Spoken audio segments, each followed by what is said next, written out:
morning, AO Southwest. My name is Paul Vassallo, your Director of Leadership Development. We are sitting here wrapping up the Seattle Conference, the 2019 Leadership Summit, and we have the one and only SGA partner, Nick Lorence, with us today. And so we are very excited to have him because not only as a partner newly promoted in October of this past year, but he has been in the business for 10 years now? 11 and a half now. 11 and a half years.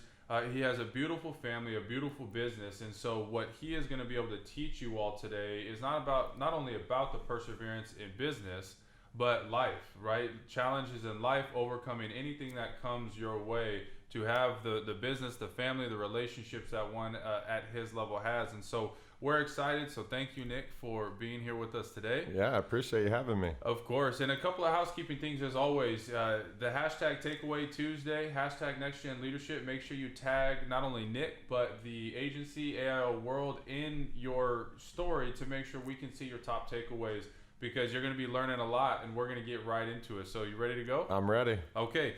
So again, Nick, thank you for taking some time out. I know we're wrapping up the conference here. Yeah. How would you say this conference is going to impact things moving forward for AO in general? Yeah, what an unbelievable conference. Right. I think that, we get better every single time we do this. And to have our biggest conference that we've ever put on, we've set up the best possible scenarios, the best speakers, the best of the best. This is truly a world-class organization. So that's where I think it starts, is everybody that got to be here felt that energy and saw what kind of organization that they work for and that they're a part of. It's not really even like work. It's like, this is our family. I think they got to really see that and witness that. So, when you see and you actually vision, with your own eyes, you actually get to see that, like, it changes you as a person. So, yeah.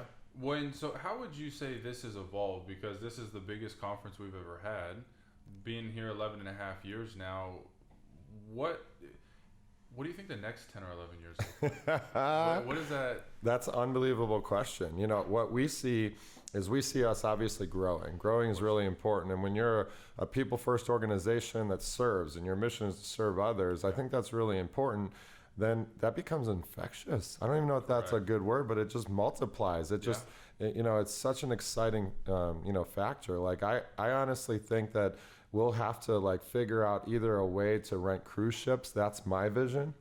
Like, I want to rent a cruise ship, awesome, for our own conference, or, we'll get out a stadium. We'll go Cardinal Stadium and, we'll set up stages. That's this type of organization. And when people actually start to, I know they're starting to see us on social media and Google and all these things, and now we're Globe Life and we have Dallas Cowboys and we have Globe Life Park and we're a top 100 workplace. But when they actually get to see this and the transparency that I believe this is one of those conferences that changed our world. We're going to remember this. Remember when we started doing this, it was at that conference. That's my vision, is people are going to be knocking down the doors. They're going to be going, how do I get into your company? It'll be one spot and 20 people will show up for it. So there's going to be multiple spots, obviously, but this is the future and we're excited about the growth. Absolutely. Well, now as an SGA partner, so congratulations on that. Thank you. October, you took the promotion. Yes. So it was about 10 years or a little over 10 years at that time when you took it. So the journey's been one, you would say, for the ages, right? But talk to the newest person in the room of what does it feel like when you get the call to, was partner a goal? Was that a part of the dream? It was always the goal. I've always had vision. We've always talked about it. My wife, Leah, we've always known this is going to be our next step. Right. What was unique about that is Leah and we have such great alignment of our goals. That was one of the first things that I ever did. When I was brand new, I went home and I talked to Leah about these things. And when I got partnership, I actually didn't even consult her. I know that's crazy. Some people are going to be like, what are you talking about? You didn't go home and talk to your wife first? But I called her and I said, babe, we made partner.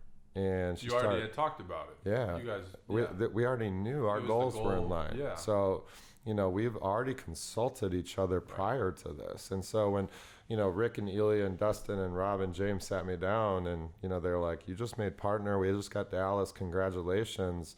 I mean, I couldn't say yes fast enough, like they already knew. So. And she already knew as well. And, yep. and so but that also speaks to why you don't have to make that phone call, because you guys were already on the same page. Yes. So with taking the partnership, you've moved how many times for the business? In 5 different states. So. Okay, so 5 different states. How does this challenge as a partner now? Is there a little extra pressure with this one? I mean, how does this challenge stack up to the other moves in the past? Yeah, I don't know. I don't really feel pressure. Mm-hmm. I did early. When I was brand new, I always felt pressure because, I had to perform. I was supporting, a few Correct. people, and I had to figure it out. But I called my mentor one day, and I'm like, I'm freaking out. I'm supposed to write this business, and I'm not writing it, and I'm just like. He could hear the stress in my voice. Correct. And he goes, Nick, and this is Patrick. Patrick, hired me and trained me and developed me. And thank God he did, because he saved me. I'm not here unless Patrick Stengline does what he does. So this was what, a couple months into the business? I mean, maybe a month, okay. Maybe 2. I don't really remember, but I do remember the call for some weird reason. Like I'm sitting out, we're in Las Vegas. I'm sitting out in the balcony and I'm just freaking out. He could hear the stress coming out in my voice. And I was just like, I don't know, and all of those things. I was just so unsure. And one thing he said to me, he goes, Nick, what I've learned early on is we put pressure on the system and not ourselves and not on people.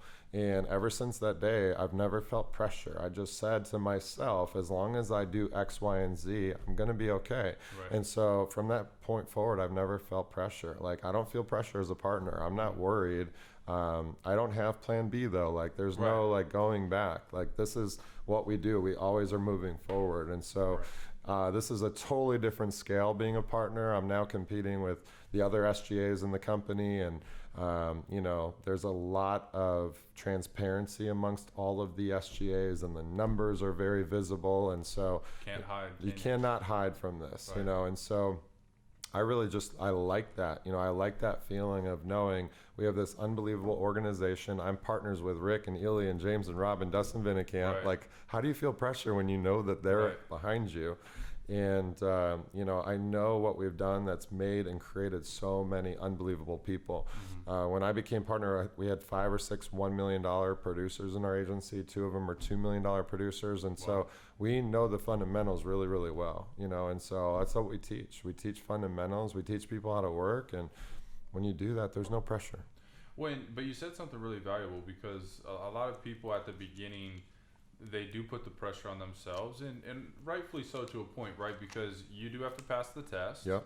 You do have to learn your script, and so those things can't be done for you. Yeah. But once, let's say you're through that part of the process, talk about putting the pressure on the system and how to the newest person who is learning and feeling those same thoughts. I know I had that phone call, just what the heck? So what does that mean for that newest person? How can they put pressure on the system to take the pressure off themselves and just go execute every day? I love this question. I've thought a lot about this question, and there's a couple of ways I can answer it. But if I can just give anybody that just passed their test and they're so excited, the excitement level is at an all-time high, right? Correct. You just passed your exam, you're about to start your new career, and your knowledge is at a 0, pretty much. But your excitement's at a 10. Right. So when our knowledge level goes up, we typically, are supplementing, and our excitement level comes down. Okay. And so the best piece of advice I give to anybody that's brand new is stay excited, because you're going after something bigger. You remember why you came here. And then the second part is take ownership. A lot of people don't take ownership of their own training. And I personally was taken up by Patrick Stengline. I talk about this story all the time. My very first ride out, he takes me out, and I get in his car, and it's a Cadillac Escalade. It's my dream car. I know that's funny, but growing up in Cleveland, that was my dream car. He sees 3 families. He writes 2,700. I know how you get paid. So I'm like, you just made like $1,400 and he goes, yeah, and I'm sold forever. So that was such an important deal. And then the rest of my training, he had some essays do it. And it wasn't great, it was okay. It was mediocre. There was ups and downs in it. And I could have sat there and gone, hey, I'm not getting great training. Hey, things aren't going well. But I just took ownership. I was the person that walked in the office every day, found the guy that, did the best on referrals, found the guy that was best on his script, did whatever the case was. And I just picked their brain. I took ownership of my training.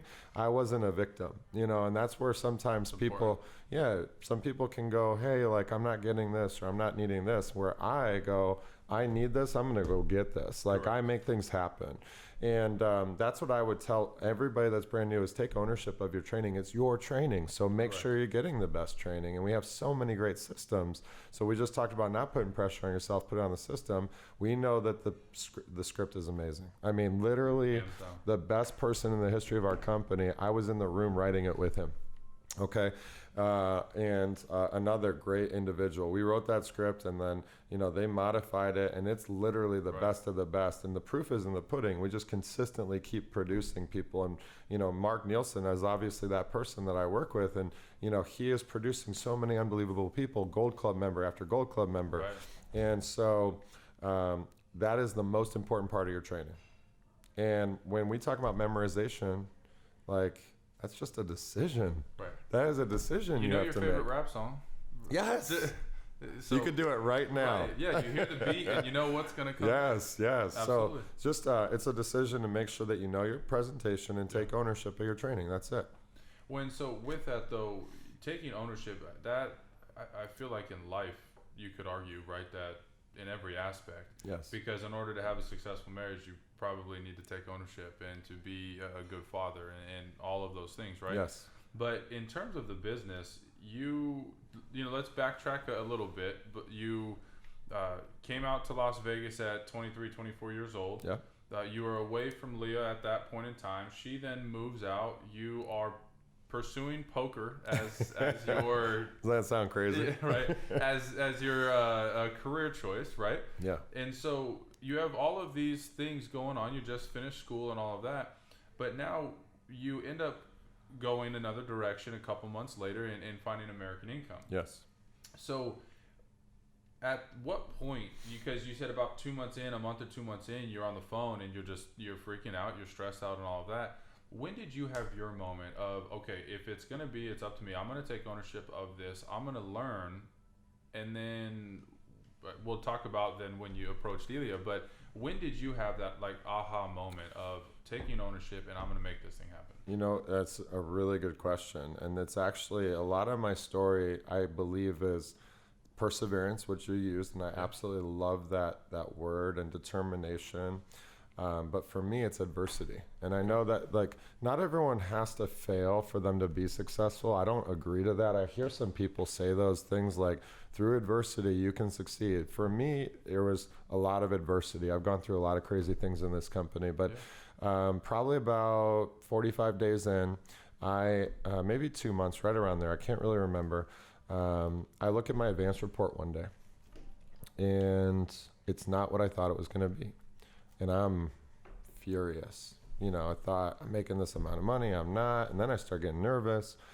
And I was invited as a guest to be in the manager's meeting. And Patrick was going over some really unbelievable announcements. And I was in my own head. I'm thinking about myself, and I'm being selfish. I'm not thinking about this team and the vision. I forget everything, and I'm thinking about the moment. Right. And I thought to myself, I'm not going to do this anymore. This is ridiculous. I'm going to quit. And Patrick even called me out in the manager's meeting. So that kind of like added fuel, right? And I didn't say anything, but I'm like, like, I was really upset. So go home and I call my friend JD. We become friends in the business. And he goes, I don't think I'm going to do this anymore. I think I'm going to quit. And he goes, nope, I'm coming over tonight and we're going to talk this out. You're not quitting. You're too amazing. You're too good. There's no way that's going to happen. And he came over and we hung out and we really like relaxed and took some clarity. And what I ended up doing is I went into the office the next day, talked to Patrick. I found out it was my mistake on the advance report. It was nothing else. We fixed it. I got paid the very following week. Everything was good.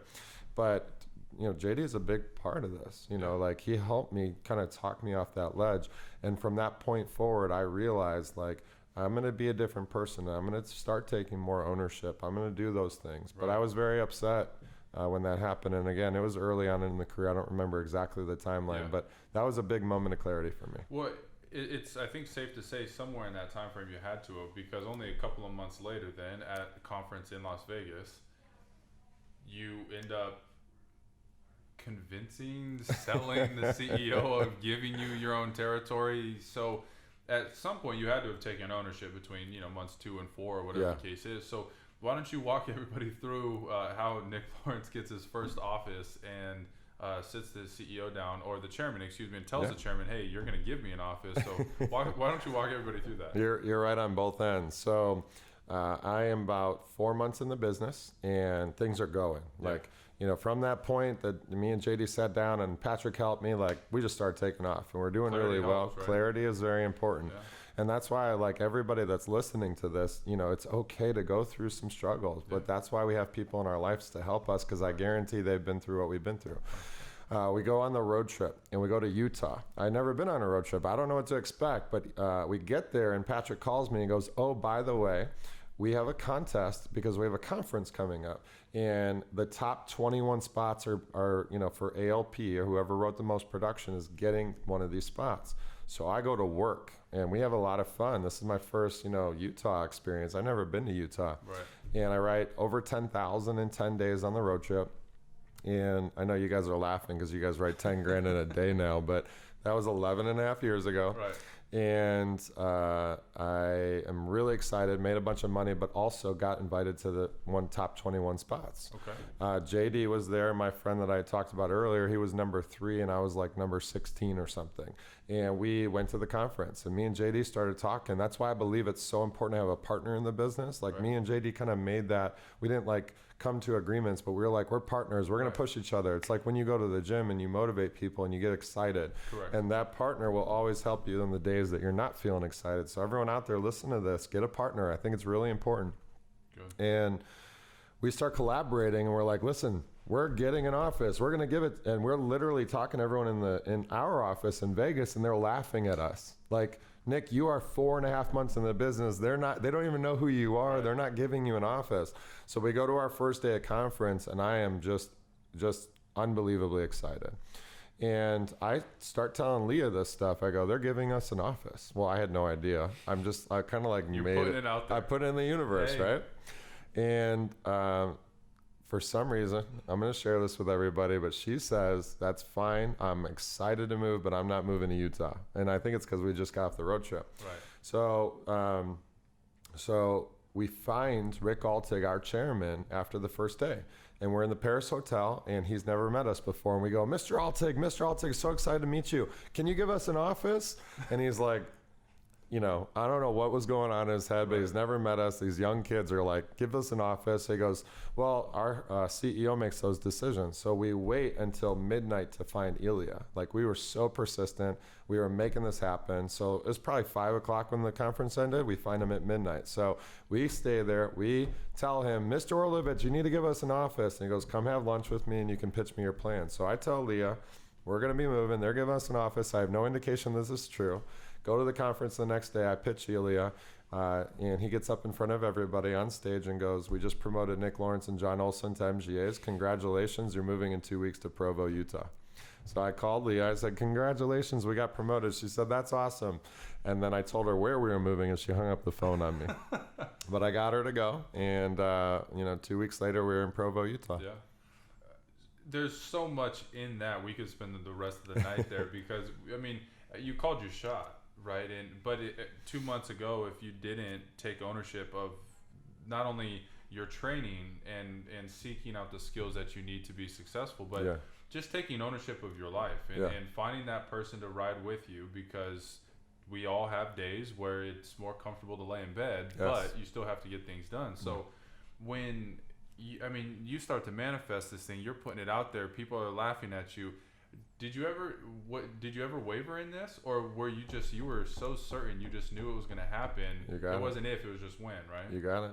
So how does that now translate into the next chapter? Because this is when kind of things start to take off, right?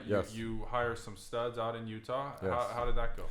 So, Patrick taught me, hey, the most important part about being an MGA is keeping a very strong MGA ship and obviously recruiting to do so. So I'd never done an interview in my life. I had never read a report. I honestly don't know what they were thinking promoting me. Like, I had never done anything. So all I knew. You'd been in the field. That's all I knew. I only had been in the field, and I had taken, and trained some people. But we go run this office now. Well, I didn't put that in my plan. I kind of omitted some information because I really wanted it. So I just got up there and just started doing it. And I had a lot of support. We would call Rada. You guys all know Rada. Yeah.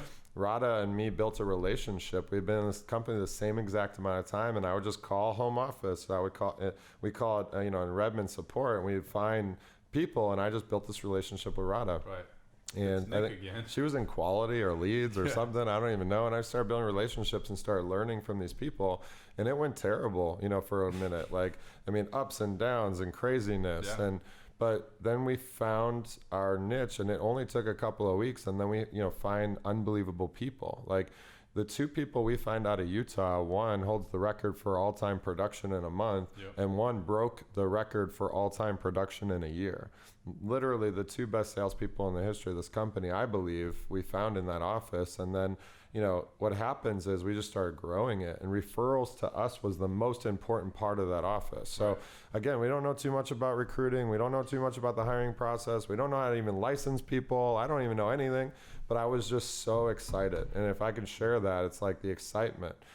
Excitement is the most important thing. When you're excited, you will figure it out. There's a reason, you will figure it out. Right. So all we did is we started teaching our fundamentals, our script, our field time, our referrals. Because when I got to Utah, I actually never been to Utah, so I didn't know the lead situation. Mm-hmm. They only have credit unions there. There's no unions there. Right. So I'm in Vegas, union territory, working with people that are building the city center, making $35 an hour to Snowmobile Association. I'm like, what is this? Why am I going to see a bait that he drives a motorcycle? This is what I'm going for?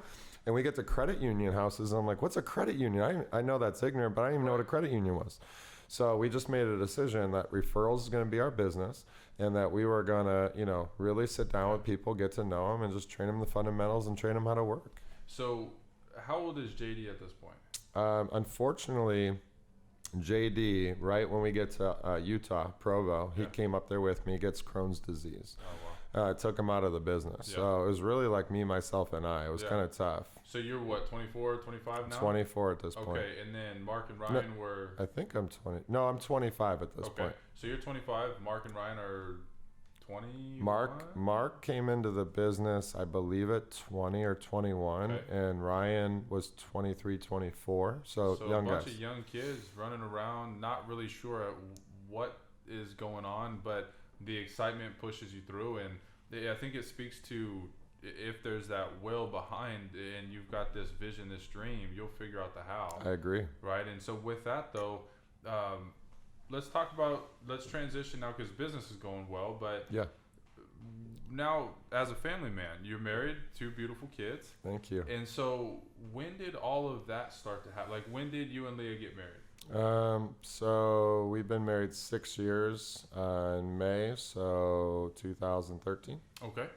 And so you got in the business at what, 2008? Yep. So she knows the business up and down. Right. She supports it, and so it was really easy when I had to, go do a trip and go help some, Ryan in Vegas, or go fly out to California and open our office there. And so, but she got to see the family culture. Like at this point, she knows Patrick really well, and that's why I always talk about it. Patrick had us over to the house. Patrick, built this culture, built this family, and that's all I did. I just copied Patrick, and I would do that at my house in Utah, and I would find people and go, hey, you want to do this with us? Like, I was just full of excitement. That's probably why I hired people, because I didn't know the fundamentals. And we'd have them to the house, and we'd have them get to know us. And Leah really understood our business, and she was a part of it, and she still is, obviously. But, so it was really easy whenever something came up and I had to handle something. Yeah. So, I would definitely make sure your spouse is involved and understands the business. We are in Bellevue and Kirkland, running Redmond when our kids were born. So, having children definitely adds a little bit to it. Right. And, there's always solutions there, but we haven't had kids at that point yet. So it's just me and her. And so it's a little bit easier on that situation. So now, how do you navigate the family man side versus the business man side, the dreamer, the visionary, the want to be successful, and I'm going to go after this, I'm going to attack it. So because there's a lot of people, whether they're young or old, they come in and this vehicle gives them that opportunity to dream again and to be excited about something, but they have somebody at home that may not understand, be as excited. Like, why are you so excited right now? What are you talking about? You got a job, I thought. So how would you speak to that person about managing expectations at home? Because while you're learning this business, you got to go all in. It's true. And in order to master a craft, you got to put time in. It's true. But if I put time in here, that means I'm taking time away from here. So how would you help that person navigate if they're young in a family, or maybe they have an older established family, but they're new to the business? What would your advice be to how to set expectations at home and to be able to then come here and thrive and do everything that you can to the best of your ability? It's an amazing question because, when we grow up, we get families and we get busy, and it's a little bit difficult to navigate. I like that word. If I can give advice to a brand new person that's got a family and starting in our business, what I would tell them is that they need to go home and really set goals and create vision with their significant other, their spouse. So do it together. Okay. Me and Leah did our 10-year dream together. We said, this is where we want to be. And so once we set that up, here's what I did is I said, here's what I'm going to have to do, and here's what you're going to have to do. Are we both okay with that? Right. And so the answer was, if we get to live that life, yes, absolutely. So that was always the vision. And when there was tough times and struggles, we always remembered that. Sometimes it gets a little bit, farther away and a little bit closer, and it's a little bit, bigger of a light sometimes, but we always reminded ourselves of that. Right. And then the second thing is the family atmosphere. If you're not bringing your spouse around, I brought Leah to everything. I want her to introduce. I want spouses here. When I moved to Dallas, one of the guys called me and I wanted to bring him out to dinner and drinks. He goes, is it okay if I bring my girlfriend? I go, bring your girlfriend. Let's go. Come on. Right. I want her to meet me. I want her to see who I am. So when I have people at the house, I invite spouses. We have parties. We have fun. We go out together. We always believe that family is really important because they get to see this. And again, it's tough to see this if you don't experience it. Right. So create goals and set proper expectations. This is what's going to have to happen for us to live that life. Correct. And for us to live that life was 2 years of insane amount crazy work. And then guess what? It's your dream come true. So if you thought to anybody, I'm sure 80% of people, if you told them, hey, work like you've never worked for 2 years to live the rest of your life like you can, I mean, who doesn't say no to that? Right. Well, and so what I heard is set goals together, which would then create the expectations of, look, this is what we have to do, but then define roles. Correct. Is that fair? I agree. I love it. And so that's where you can now start to balance. I don't like the word balance because life is ever evolving in every moment, but we have to use it, right? But that's how you're able to balance being a husband and a father and all of those things. But then also, let's be real, you got a family of 40 or 50 or 60 growing in Dallas. So you have a lot of hats to wear. And so defining those roles at home gives you the ability to go do what you need to do. Yeah. And so let's talk about a challenge in your career, I guess you could say, of when you didn't make BOD. Yeah, that's a tough one, man. So we're gonna go hit you in the heart right now. But you said that in your 9.5, 10 years in your career, you were getting recognized, you were getting it done, you were on board of directors, really pretty much your whole career at that point in time. Yeah. So you hear so often you're reaping the reward, reap what you sow, right? Sure. 90 days after what you were doing 90 days ago. Sure. What do you think led to when you did not make that BOD in 2016? Yes. Correct? What was going on in 16? Did you pull your foot off the gas? Were you on cruise control? What would you say? I would say it's probably a little bit of all of the above. Okay. Sometimes you get a little bit lost, and sometimes you think you know better, and sometimes you try it your own way, which, if I can give anybody advice, is I've gone down that road. Trust me, unfortunately I have to turn around back down that road, and it's a tough one to navigate. And then you have to get back on the road you were driving down anyways. And you wasted time and wasted gas and wasted all these things that you shouldn't have done. But sometimes you got to experience that. I get it. That was a very difficult time for me in my career. You know, there's been a few times where I got punched in the gut a little bit, and that's why I always love, like, I always talk to my daughter. She's 5 and she falls down a little bit. She's clumsy, and I always go, baby, why did you fall down? She goes, so I can get back up, you know. And that's really important to our family and to the people that I work with, because we do fall down. Everyone's guilty of it. It's going to happen to everyone. It's not a bad thing. It's really important that happens so you can learn from it. But I don't really know the answer to it, other than I blamed everyone else for the poor results. And I was probably negative, and I was, you know, probably acting like more of a boss instead of a leader. And, you know, I was probably using my title a little bit too much. And really, you know, it's a tough time for me to remember, because I want to, like, black it out, right? But results definitely went down. And the reason that I was so upset, it's like, financially we're okay. It's not a big deal. But I felt like I let down my mentors, and I felt like I disappointed people, and I felt that I had a duty to serve these people, and I was letting them down. So, you know, I was feeling guilty.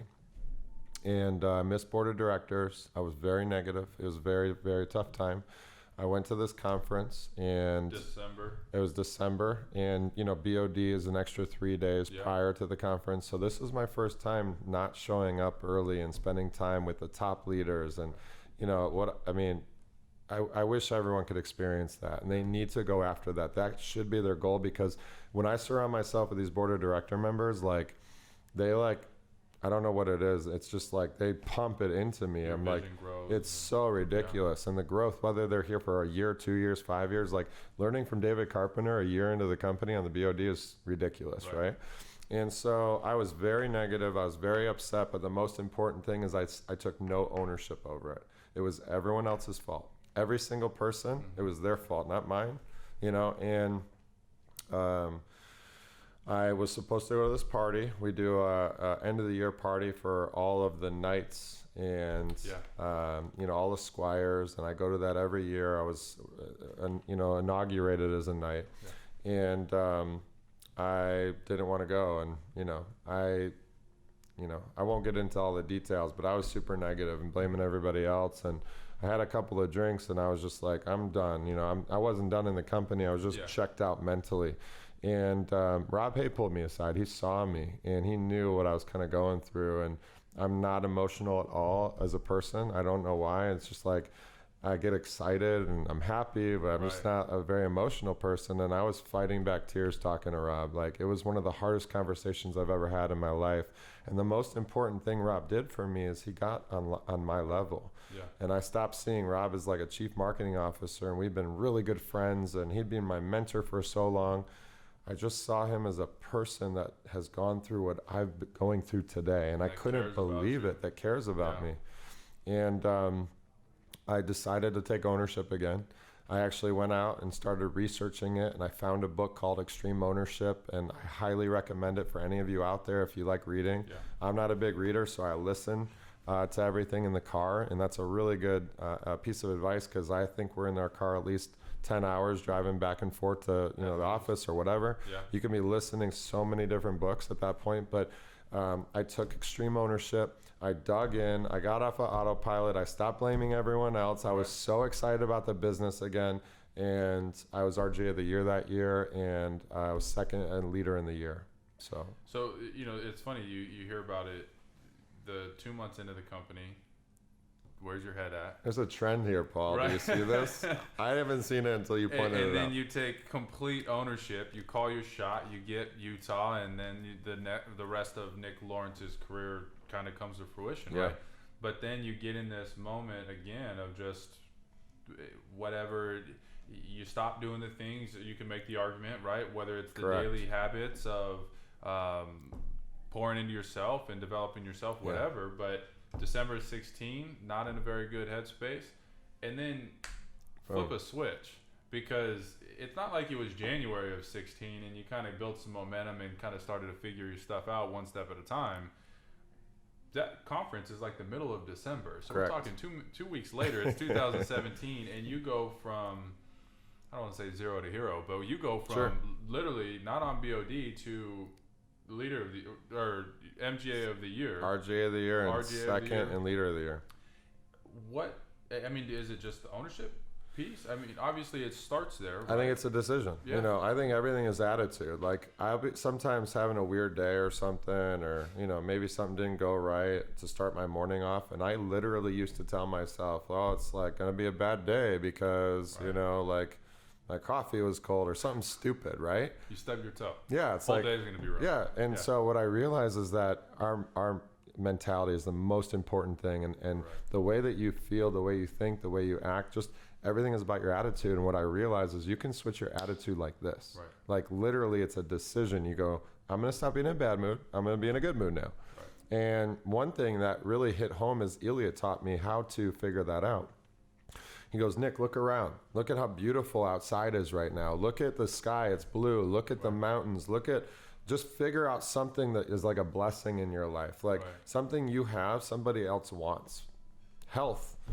Are you healthy? Yes. Right. Like that's something. Can you see? Can you? You're above ground today. Yes. Yeah. Those are things that I stopped thinking about. I was taking for granted. And so, you know, I believe everything's attitude. And that's what the switch was. I started taking ownership. I made a switch. And most importantly, I made a decision. I'm going to be successful. And here's my plan. And here's what I'm going to go do. And I was relentless on it. I didn't stop. Like there was nothing getting in my way. Right. And, you know, the cool thing is I didn't do it. We all did it together. But it started with me as the leader.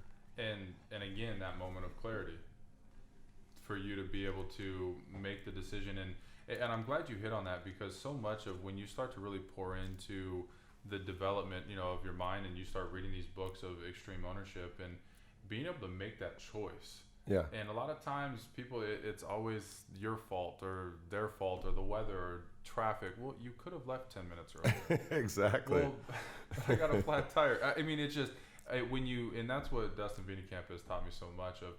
When you take complete ownership of everything, that's when the clarity will begin to come. And so I kind of want to end there of what would you say to the newest person to kind of wrap this up for them of, they're now leaving this conference. They're now looking forward to 2020, you know, that 2020 vision's here. Let's go. So what is that last piece of advice or guidance of making that choice for them to finally go out and do what they've always dreamt of doing, the success they've always wanted, the money they've always wanted, the influence they've always wanted? Sure.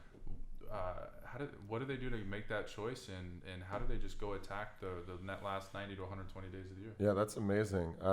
There's a couple of things that really come to my mind. And speaking on the last part of what we just spoke about, like you have victim mentality and then you have victor. You know, do you want to be a victor or a victim? Like that's really where they should start. You know, it's like, yes, traffic. Yes, you could have started 10 minutes early and you don't hit that, or whatever the case is. And so that goes along with planning. But again, everything comes down to this decision. So one piece of advice is everyone that's coming home or even at home and seeing the videos and things like that, there's like, if you look at people's notes, there's probably like 19 pages of notes. And I used to come home and I'm like, I'm doing all of it. And it was so overwhelming that I did none of it. Correct. None of it. Right. Or I would do it wrong. Because have you ever heard, you know, obviously the old adage of jack of all trades, master of none? Right. I want to be a master of a few. Correct. And not jack of all trades. Like I just don't want to be great at 8 million things. It's too hard. It's too much work. They say to, you know, spread way too thin. And so, you know, for me, I personally only want to be great at a few things. Yeah. And that's the advice I would give to them. I would say, okay, let's figure out both sides of your contract. And on the side here, let's talk about the fundamentals. If we go back and talked about how did I train everybody to do what they're doing now? Right. Well, I've never written 161,000 in a month. So I didn't train that. Yeah. I trained the fundamentals. And so opportunity unlimited. And that's really simple. I got the question, if I was a brand new agent today, knowing what I know now, what would I do, you know, and go, how would I go make money? I answered with just a few simple things. One is I would be perfect on my script, like perfect. Like so like 98%? That's not perfect to me. And I get it. Like, hey, that's fine. Like 100%. 100%. And are we ever 100%? I don't really know the answer to that. But if we're working to get there, then yes. Yeah. If every day we're just getting a little bit better, then yes. Like I come in and I would learn my script with a new agent. Me and JD, we used to role play every day in the office, and we just chunk it like D1 today or D2 or D3. And we would just go, we're going to be great at this section today. And we would stop each other and go, hey, you didn't do that well. Do it again. Work on this. Do it again until we were perfect. Until he said, dude, you're amazing. That's perfect. And that's how we got it done. So, you know, that's for sure on that one side of our agent contract. Be perfect on your presentation. Okay. The second thing I said is I would work the schedule. Like I would never start early. I would never start late. And I would never leave early. Okay. I would start at noon, and that doesn't mean start driving to your appointment at noon. I would be there at noon, and I would not leave until 9. Mark Nielsen always taught me do one more. Like some people go, it's 8:55. I'm done. Do one more. That might be the person that goes, I'm home right now. Come see me, and you go enroll them. And that could be like the difference. There's so many days, Paul, where I just said, I'm going to do one more because I got somebody with me. And I stopped at that last door, and they go, come on in. And we sold them in 2,000 ALP and protected that family. So the second thing on that side of the contract is I would work the schedule. The third thing is everything is referrals, and it always has been for us, right? Because we get to Utah and we have credit unions. We don't know any difference. So we blew up in Utah with referrals. Back in the day, we had green cards, and we would just stack them, and everyone would compete. How many green cards do you get? You know, and so now everything would be about referrals. Collect referrals, text referrals, convert referrals for the same day. And every single time I booked a referral from the home, it would be right after. So if I came and saw you and you know, you're a fireman and you're getting benefits, and I go, hey, great, now, you know, we're gonna get this out to your brother, go ahead and call him. And when I get him on the phone, I go, as soon as I get done with Paul, I'm coming to see you. I don't even give an option. It's not like, can you, is that okay? It's really assumptive. Your brother will tell me if it doesn't work. Oh no, I'm not going to be home. Okay, cool. I'll swing by on my way home tonight. But everything would be referrals and same day referrals and booking referrals from the home. And, you know, that's how people win. And then obviously you got to have somebody with you. And that's the leadership side, is always have somebody with you and train them. You know, I realized that early on, if I'm doing something on my own, I'm not going to do it as well. I like showing off for people. I have an ego. Everyone does.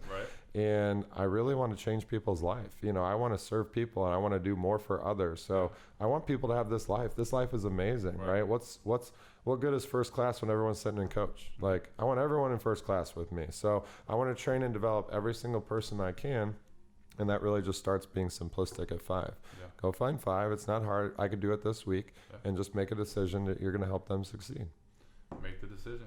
You got it. Well, thank you, Nick, for spending time with us. And so for all of you out there, definitely post your favorite takeaways from this. Tag Nick. What is it? At Nick Lorence? You got it. 0812. Okay, 0812. Tag the agency and make sure you let us know what your best takeaway. I don't know what your single one will be of this, but I know for me, it's just make a decision and take ownership. So we look forward to hearing from you guys all, and we'll see you next week.